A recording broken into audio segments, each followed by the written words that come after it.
Hey there, I'm Steve from Big Calm Tiny Homesteads in the Slocan Valley in the Kootenays of BC. Awkward question number 2. Why aren't there more tiny house communities in Canada?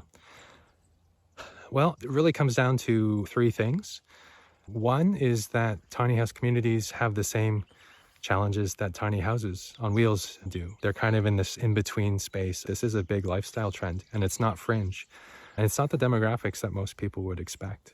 We're seeing middle-aged and semi-retired and active couples, as well as independent individuals, a lot of women.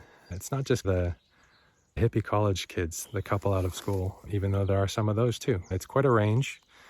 And I don't think a lot of the institutions have really grasped that these builds are now all season. They're very well done, very ingenious, and there's more quality put into them than a lot of the stick buildings in the subdivisions.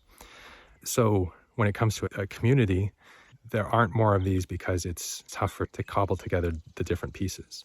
Even something like our project where we built this type 2 community scale septic system, which is the beast of the project, that's a major investment and does require those other parties to be involved. And so why aren't there more communities? Partly it's because to do it right, you do need the help of these other institutions and parties.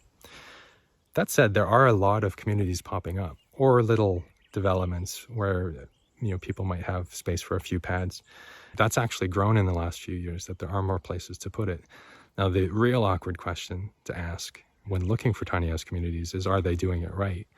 If you scratch beneath the surface of some of these postings, especially ones that are advertising just on low prices, I've seen ones where it's only snowmobile access in the winter, or you have to haul in your own water, or they're just dumping sewage right out of the land. They're just cutting corners around some of the regulations that are very important to maintain and standards to uphold. There are a growing number of options for places to park, but not always legitimate options.